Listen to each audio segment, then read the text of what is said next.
hablar de las noticias y ya se encuentra con nosotros como todos los viernes Einar Valdés López para su segmento Habla y Escribe Bien.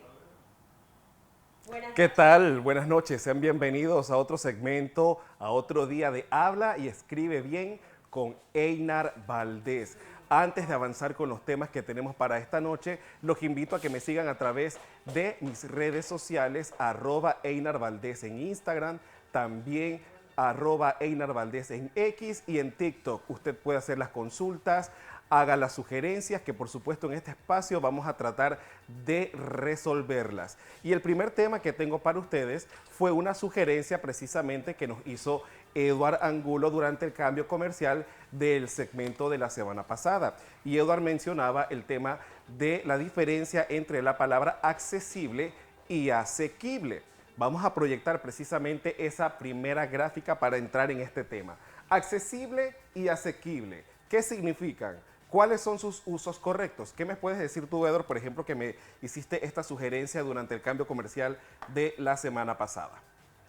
Bueno, yo las he utilizado y las utilizo una para referirme a cuando algo es precisamente accesible y que no sea netamente desde un punto de vista económico o monetario como tal, mientras que asequible lo utilizo precisamente cuando tengo la capacidad económica para acceder Claro. a algo que quiera comprar o no pueda comprar. Bueno, realmente tienen significados similares, pero en algunas ocasiones se diferencian. Lo rico de nuestro idioma español es que, según sea lo que queramos expresar, hay palabras muy precisas para determinar lo que queramos expresar precisamente.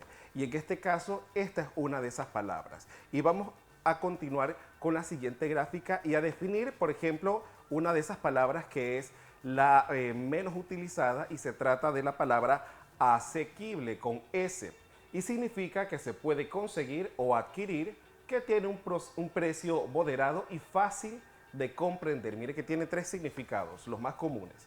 El término asequible es correcto cuando dicho de un rival significa que se puede derrotar también. Este significado, debo confesar, no lo conocía. Según recoge el diccionario panhispánico de Dudas, esta acepción de asequible se utiliza con frecuencia en las informaciones deportivas. Y vemos el ejemplo. El cuadro de José Mourinho lidiará con un grupo asequible en sus primeros pasos. ¿Qué les parece este ejemplo? Interesante, Einar Valdés, porque precisamente yo tampoco conocía esta utilización que se le puede dar Claro, para que nuestro al compañero término. César, que presenta deporte, pueda utilizarlo en el ámbito Tal deportivo cual, también, ¿no? precisamente. Así es. Pero también hay otros usos y vamos precisamente con esas otras definiciones. Si bien su uso es correcto, conviene recordar que hay otras expresiones como un rival fácil o un rival fácil de ganar que son igualmente correctas en español. Además, el término asequible se confunde a menudo con accesible, pero ambos tienen diferentes significados, excepto en la acepción. En la acepción es uno de esos significados fácil de comprender, en la que los dos son válidos. Y vemos el ejemplo. Escribe novelas asequibles o accesibles para cualquier lector. ¿Qué les parece? ¿Se comprendió? Se comprendió. Perfectamente. Ahí se nota la diferencia de cuál es el significado de cada una, palabras que pueden sonar bastante parecidas pero con un significado totalmente distinto. Ese es el tema, Natalie, tú lo has definido claramente.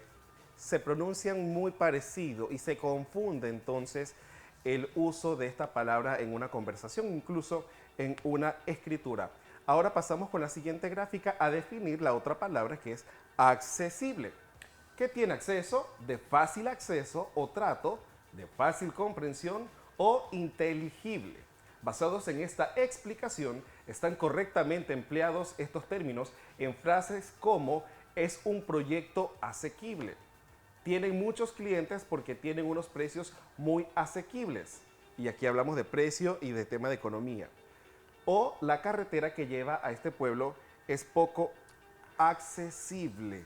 Y la RAE hace la recomendación que, por ejemplo, en el caso de que nos queramos referir a temas de precios, a temas económicos, utilicemos mejor la palabra asequible. que es diferente. Casi siempre, por lo menos aquí en Panamá, utilizamos accesible. Y que es un precio muy accesible, el costo de tal cosa, pero en este caso la red recomienda que sea asequible. ¿Quedó clara esta explicación?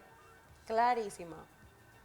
Fue una sugerencia que nos hizo Edward porque tenía precisamente la duda. Y bueno, para Edward, para Natalie, para nuestros televidentes y nuestros compañeros también aquí en Next Noticias, ahí está esta forma de explicar. Si nos referimos, que es el término que utilizamos más comúnmente a asuntos económicos, es mejor utilizar asequible.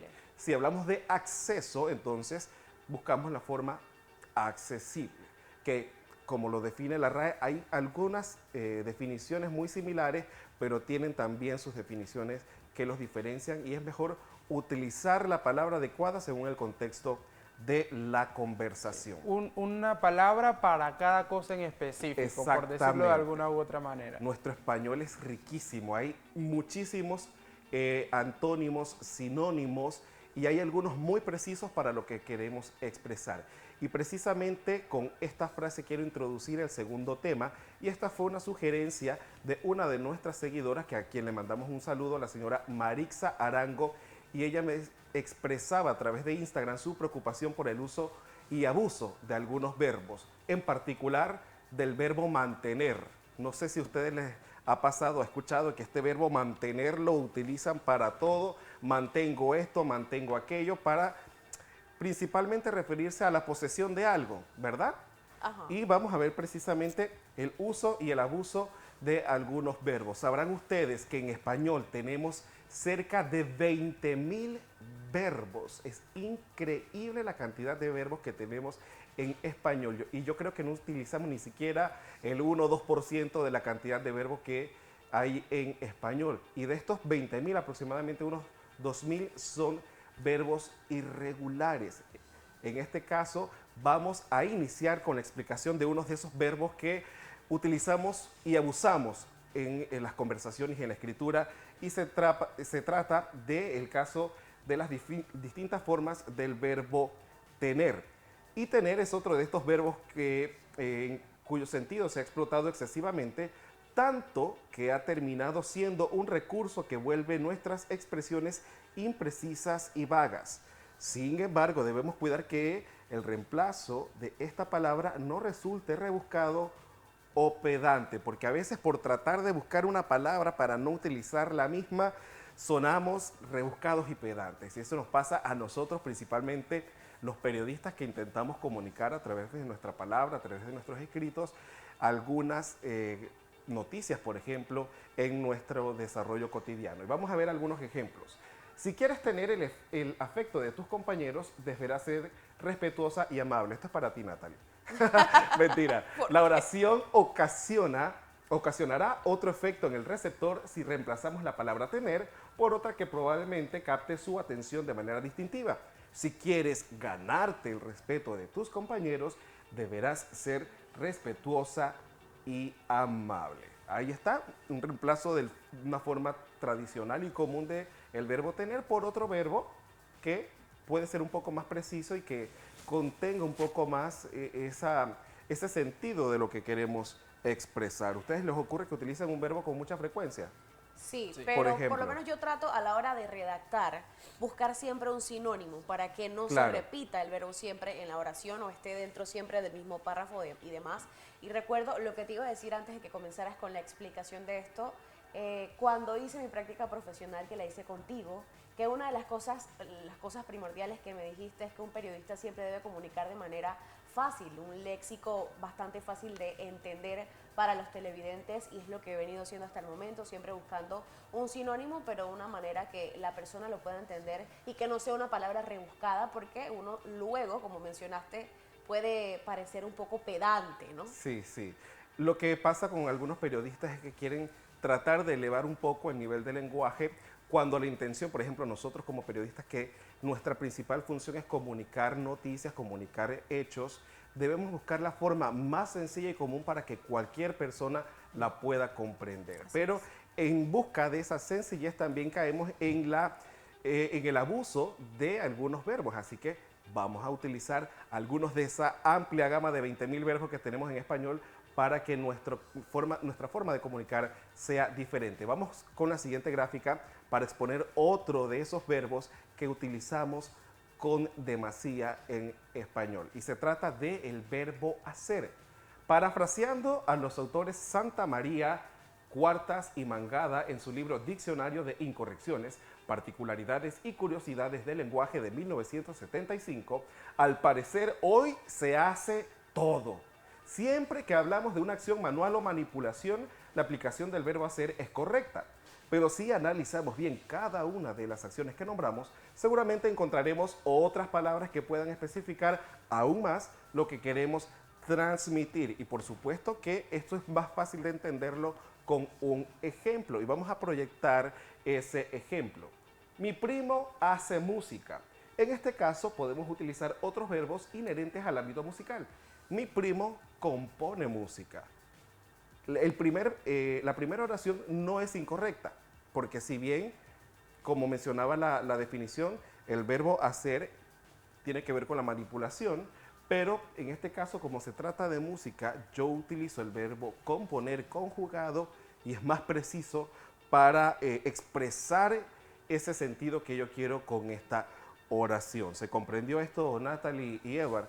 Sí, completamente. Me pasa también muy seguido, precisamente también con este verbo de hacer, casi a todo en mi lenguaje coloquial, en cuanto me estoy comunicando con personas de mi círculo social, prácticamente lo utilizo en todas mis oraciones, prácticamente. Claro. Así que hay que tratar también de variar ese verbo, teniendo en cuenta que, pues, como nos lo han mencionado, tenemos más de o cerca de 20.000 claro, y que están a nuestra disposición precisamente para enriquecer ese léxico sin tener pues que de alguna u otra manera siempre redundar. Si ustedes buscan o miran el buscador de Google de mi celular, van a encontrar siempre algún verbo y coloco sinónimo de siempre para claro, variar en conversaciones, a la hora de redactar, hasta para una publicación de Instagram. Siempre trato como de buscar esos sinónimos de cualquier verbo que vaya a utilizar, que no sea común, pero que tampoco sea tan rebuscado. Sí, es muy buen ejercicio porque no solamente te ayuda a comunicar más fácil, sino que aprendes qué otro tipo de palabras puedes utilizar, y con este ejercicio de manera repetitiva te vas a acostumbrar y ya no vas a necesitar en algún punto utilizar este buscador de Google, y ya tienes el conocimiento y lo aplicas de manera inmediata. Ahora vamos a continuar con otro de estos verbos que utilizamos y abusamos en el uso cotidiano de nuestro idioma, tanto en el habla como en la escritura. Y se trata del verbo poner. Este verbo debe reemplazarse solo con el fin de dar más precisión al sentido de la frase, y sí resulta sumamente necesario, ya que en el afán de buscar una palabra que lo reemplace, podemos llegar a cambiar el sentido de la oración. Si decimos ponga esta oración en inglés, podríamos sustituir el verbo y decir traduzca esta oración al inglés para expresar nuestra intención con mayor claridad. Pero si decimos coloque esta oración en inglés, nuestra intención podría indicar una acción distinta. Ahí está uno de esos usos y abusos del verbo poner, que este es otro que utilizamos con muchísima frecuencia y que deberíamos intentar reemplazarlo en la medida de lo posible dentro de las conversaciones o de lo que escribimos. O sea que hay verbos que no solamente lo puedes reemplazar por gusto, sino que pueden tener otro significado en la oración. Por supuesto, si yo pongo colocar, que pareciese correcto, puede tener otro sentido dentro del contexto de la oración. Si lo que quiero es, por ejemplo, traducir la oración en inglés, ¿qué mejor verbo que traducir? Claro. En vez de poner o colocar, porque de esta manera se especifica inmediatamente qué es lo que quiero expresar con ese sentido de la oración. Interesante. Así es. Y vámonos con el último ejemplo que les tenemos para hoy en uno de esos verbos que utilizamos muy comúnmente y que deberíamos intentar disminuir su uso, solamente para precisar en este caso, y se trata de los verbos decir y el verbo ver. Estos dos verbos resultan tan comunes en nuestro vocabulario que inconscientemente hacemos uso y abuso de sus múltiples interpretaciones, empobreciendo nuestras expresiones. Y de inmediato vamos a ver esos ejemplos para precisamente explicar cómo podemos cambiar esta forma de utilizar estos verbos. Al final de la clase, el profesor nos permite decirle nuestras inquietudes. Si en lugar de eso señalamos que al final de la clase el profesor nos permite exponerle nuestras inquietudes, la misma oración quizás generará una imagen más amplia de nuestro mensaje. El verbo ver, el verbo decir, son otros de esos verbos que utilizamos con mucha frecuencia y debemos aprender a sustituirlos por otros que precisen lo que yo quiero comunicar. Es una recomendación muy fácil que le hago a nuestros televidentes. Cuando hablamos y escribimos no es un proceso automático. Primero, todo ser humano, o bueno, la mayoría, primero piensa en lo que va a decir y después lo explica.